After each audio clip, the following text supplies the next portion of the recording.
السلام عليكم ورحمة الله وبركاته.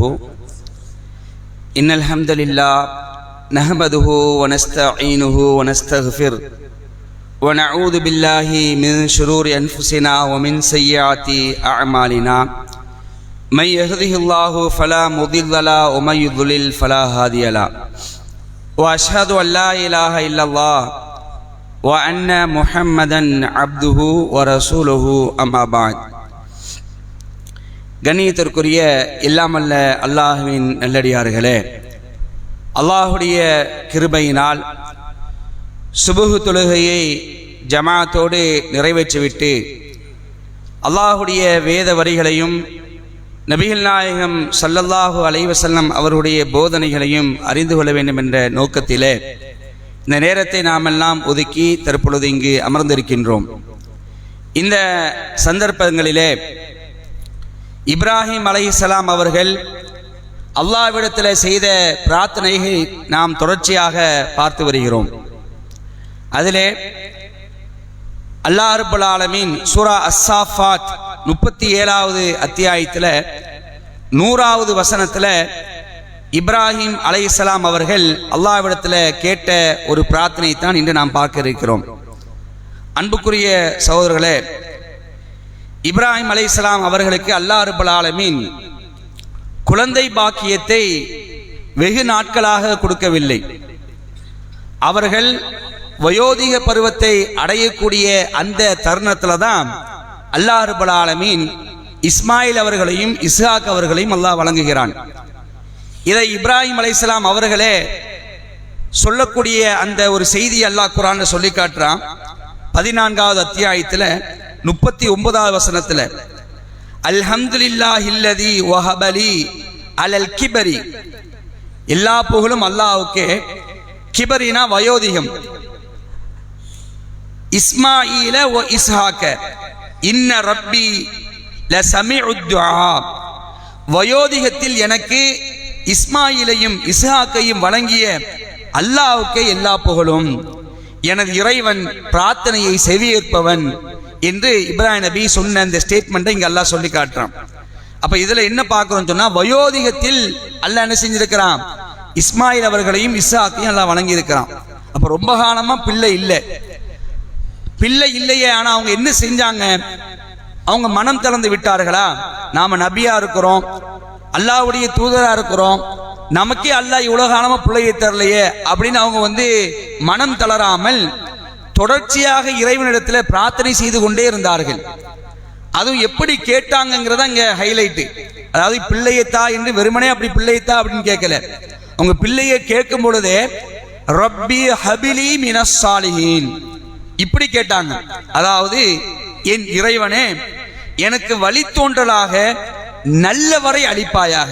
சாலிகான குழந்தையத்தான் நீ எனக்கு தரக்கூடிய அந்த வழித்தோன்றல் எப்படி இருக்கணும், நல்ல குழந்தையாக நல்ல வழித்தோன்றலாக சாலிகான ஒரு நிலையில இருக்கணும். அல்லாஹ் எனக்கு வழித்தோன்றலாக நல்லவரை அளிப்பாயாக என்று அவர் இறைஞ்சினார் என்று அல்லாஹ் நினைச்சான். இந்த துஆவில் சொல்லி காட்டுறான். அன்புக்குரிய சகோதரர்களே, இன்றைக்கு அல்லாஹ் ரப்பல் ஆலமீன் சில திருமணமான மக்களுக்கு குழந்தை பாக்கியத்தை தாமதமாக கூட அல்லாஹ் வச்சிருப்பான். ஏன்னா இது எல்லாமே அல்லாஹ்வுடைய நாட்டம் தான். தான் நாடியவர்களுக்கு அல்லாஹ் ஆண் மக்களை வழங்குவான், தான் நாடியவர்களுக்கு அல்லாஹ் பெண் மக்களை வழங்குவான், தான் நாடியவர்களுக்கு ஆணையும் பெண்ணையும் சேர்த்து வழங்குவான், தான் நாடியவர்களை மலடாகவும் ஆக்குவான். இது எல்லாமே அல்லாஹ்வுடைய வேலை.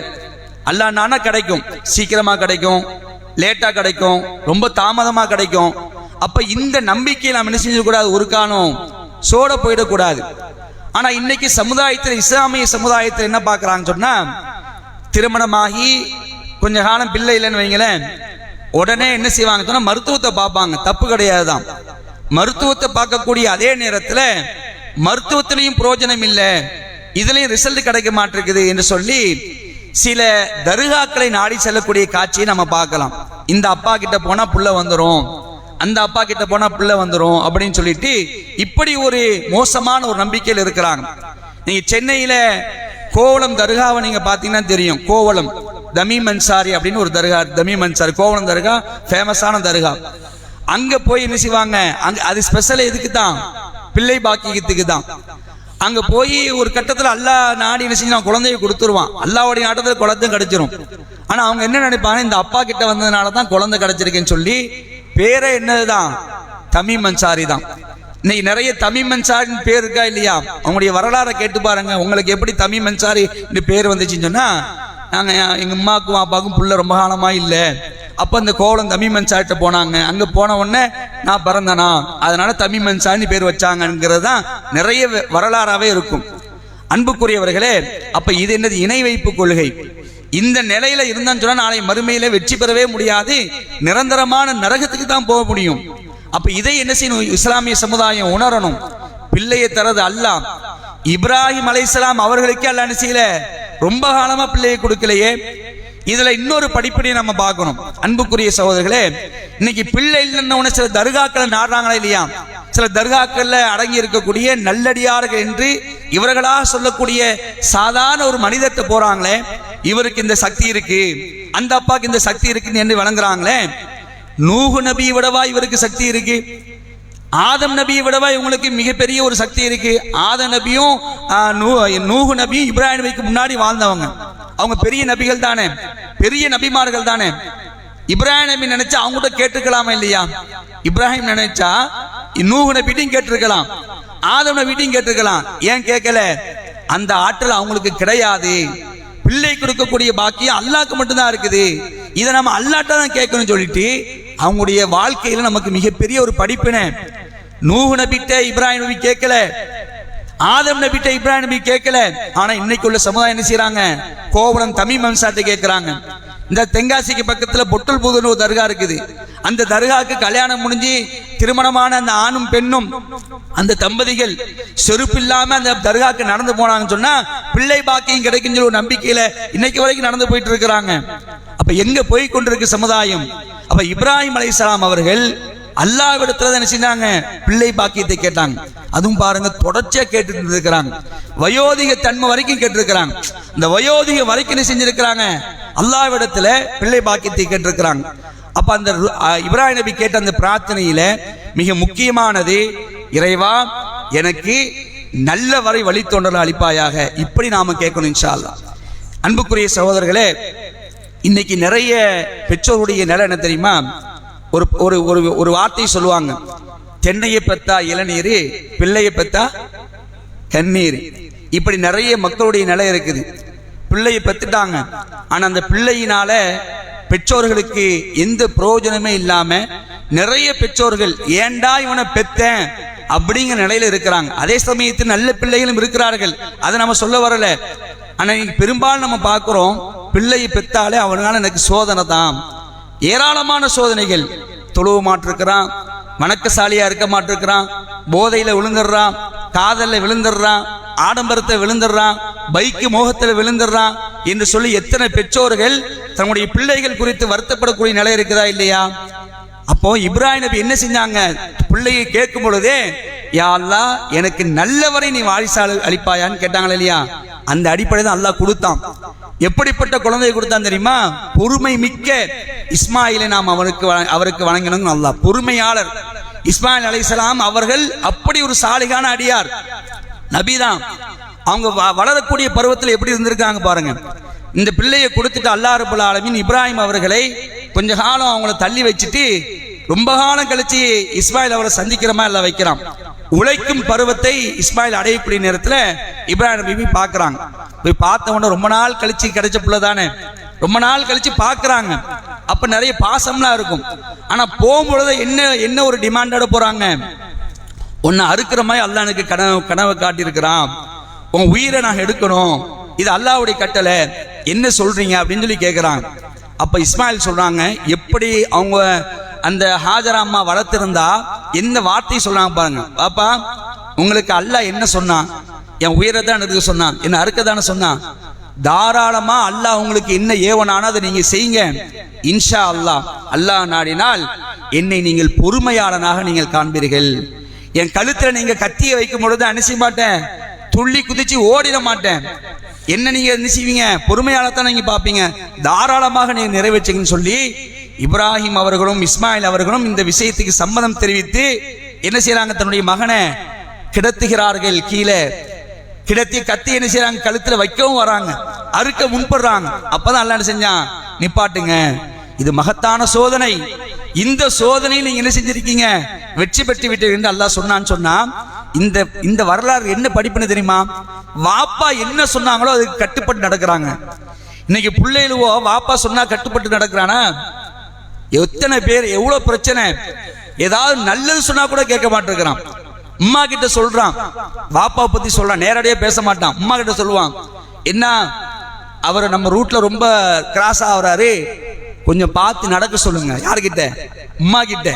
இன்னைக்கு வளர்ந்து வர இன்னைக்கு உள்ள இளைஞர்கள், அம்மா வாப்பா ரொம்ப கிராஸ் ஆகுற நம்ம ரூட்ல, அவர் பாட்டுக்கு இருக்க சொல்ல பாத்துக்க அப்படிங்கிறான். இவ்வளவு வேதனையா இருக்கு ஒரு தந்தைக்கு. அன்புக்குரிய சகோதர சகோதரிகளே, நாம் பெற்றெடுத்த நம்முடைய பிள்ளைகள் நம்முடைய பேச்சை கேட்டு நடக்கணும், கட்டுப்பட்டு நடக்கணும், அல்லாஹ்வுக்கு செய்யக்கூடிய வணக்க வழிபாடுல ஊறி திளைக்கக்கூடிய இளைஞர்களா இருக்கணும் ஆசைப்படுறோம். ஆனா நிறைய மக்கள் அப்படி இல்லை. ஒரே ஒரு சம்பவத்தை சொல்லி முடிக்கிறேன். ஒரு சம்பவத்தை கேள்விப்பட்டதுனால சொல்றேன்.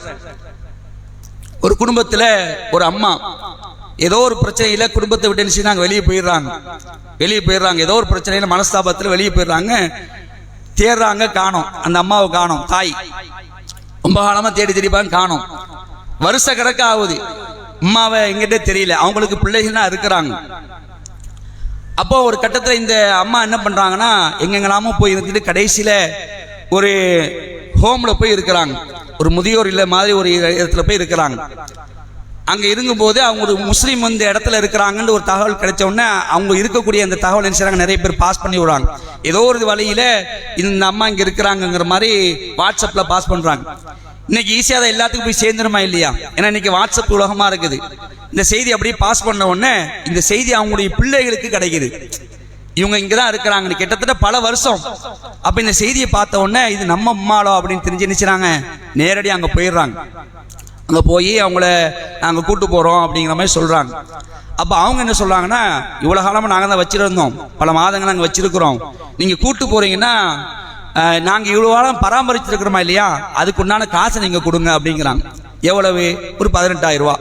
ஒரு 18,000 ரூபாய் நீங்க கொடுத்து என்ன செய்யுங்க, இவங்களை கூட்டு போங்க அப்படிங்கிறாங்க. இங்க போனது யாருன்னா ஒரு பொம்பளை பிள்ளை, அந்த அம்மாவுடைய பெண் குழந்தை, ஒரு பொம்பளை பிள்ளை தான் போயிருக்கிறாங்க. இவங்க யாரு? இவங்க ரொம்ப கஷ்டப்பட்டவங்க. ஏதோ ஒரு வீட்டு வேலை செஞ்சுதான் தன்னுடைய உஜீபனத்தை ஓட்டிட்டு இருக்கிறாங்க. 18,000 ரூபாய்க்கு இவங்க எங்க போவாங்க? அப்போ 18,000 ரூபாயா, சரி அப்படின்னு சொல்லி பெறட்டுறேன்னு சொல்லி வந்துடுறாங்க.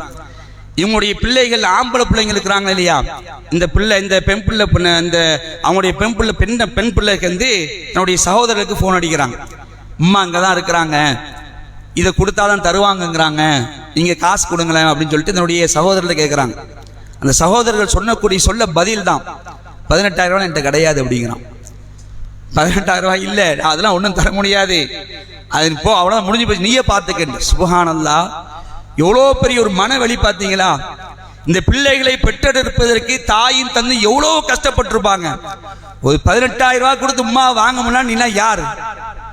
18,000 ரூபாய் அற்ப காசா இன்னைக்கு. தன்னுடைய தாய்க்கு அவ்வளோ இஸ்லாம் முக்கியத்துவம் கொடுக்குது.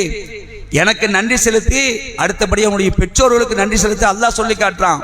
அம்மா அப்பாவுடைய மனசு நோவினப்படி நடக்காதே, அவங்கள சீனு சொல்லிடாதே, அவங்ககிட்ட மரியாதையான சொல்லி அவங்கள நீ விரட்டிடாதேன்னு அல்லாஹ் சொல்றானே. 18,000 ரூபாய் கொடுத்து அம்மா எடுக்க முடியலங்க. சுப்ஹானல்லாஹ், இதை நினைக்கும் பொழுது மனசுல அப்படி வெம்புது. தாய்க்கு உரிய இந்த அந்தஸ்தை எப்படி கொடுக்குறாங்க பாத்தீங்களா? ரப்பி ஹபிலி மினஸ் சாலிஹீன், இப்ராஹிம் நபி கேட்டாங்களே, யா அல்லாஹ் என் பிள்ளையை நீ நல்லவனா நீ ஆக்கு, யா அல்லாஹ் சாலிஹான பிள்ளையை ஆக்குன்னு சொல்லி கேட்டிருந்தால், அது மாதிரி பிள்ளைகளா இருந்தா உடனே பறந்துருப்பான். 18,000 ரூபாய் என்ன, 18 லட்சம் தான் என் தாயை கூடி, இவ்வளவு காலமா பிரிஞ்சு இருக்கிறோம், என் தாய் என்னை வளர்ப்பதற்கு எவ்வளவு கஷ்டப்பட்டா, என்னை பெற்றெடுப்பதற்கு எவ்வளவு கஷ்டப்படுத்தா, அவருடைய உதிரத்தையே எனக்கு உணவாக தந்தாலே, அப்படிப்பட்ட தாயை நீ 18 லட்சம் தரேன்னு சொல்லிட்டு அப்படி கொடுத்து வாங்குவான், அம்மா கைப்பற்றிக்குவான். யாரு? சாலிகான பிள்ளையா இருந்தா, அல்லாஹ்வுக்கு பயப்படக்கூடிய பிள்ளையா இருந்தா, அல்லாஹ்வுடைய வணக்க வழிபாட்டில் ஊறி திளைக்கக்கூடிய ஒரு இளைஞனா இருந்தா இந்த முடிவுக்கு எடுப்பான். அப்ப எவ்வளவு பெரிய முக்கியம் பாத்தீங்களா? இந்த துவால 3 வார்த்தை தான், ரப்பி ஹபிலி மினஸ் சாலிஹீன், 3 வார்த்தை. எவ்வளவு பெரிய விஷயம் அடங்கி இருக்கு பாத்தீங்களா? இப்ராஹிம் நபி கேட்டாங்க, தங்கங்கள் அல்லாஹ் கொடுத்தான், பொக்கிஷங்கள் அல்லாஹ் கொடுத்தான், பொறுமையாளர்கள் அல்லாஹ் கொடுத்தான். அப்ப இந்த துஆவுல நமக்கு ஏராளமான படிப்பினை இருக்கு. அன்புக்குரிய சகோதரர்களே, இந்த பிரார்த்தனையை திருமணமானவர்கள் என்ன செய்யணும்? இப்படி கேட்கணும். ரப்பி ஹபிலி மினஸ்ஸாலிஹீன், இறைவா எங்களுக்கு வழித்தோன்றலாக நல்லவரடி தாயா அல்லாஹ் என்று கேட்கக்கூடிய மக்களா இருக்கணும். அன்புக்குரிய சகோதரர்களே, இப்ராஹிம் நபியிடத்துல ஏராளமான படிப்பினை இருப்பது மாதிரி அவர்கள் அல்லாஹ்விடத்துல கேட்ட பிரார்த்தனை இருக்குது, ஏராளமான படிப்பினை இருக்குது. தொலைநோக்கு பார்வையோடு துஆ செஞ்சிருக்காங்க இப்ராஹிம். தொலைநோக்கு பார்வை, இப்போ நாளைக்கு இல்லை, பல வருடங்கள் என்னுடைய வழித்தோன்றல், என்னுடைய சந்ததி எல்லாமே கரெக்டா இருக்கணும் அப்படின்னு கேட்டாங்க. அப்ப அப்படி கேட்கக்கூடிய நன்மக்களாக இருப்போம். அல்லாஹ் ரப்பல் ஆலமீன் அப்படிப்பட்ட நன்மக்களாக உங்களையும் என்னையும் நம்முடைய குடும்பத்தார்கள் அவனை அரைவர்களையும் ஆக்கி அருள் புரிவான என்று அல்லாஹ்விடத்தில் பிரார்த்தித்தவனாக இந்த உரையை முடித்துக் கொள்கின்றேன். வாஹிர் தாவானா அனில் அல்ஹம்துலில்லாஹி ரப்பில் ஆலமீன். அஸ்ஸலாமு அலைக்கும் வரஹ்மத்துல்லாஹி வபரகாத்துஹு.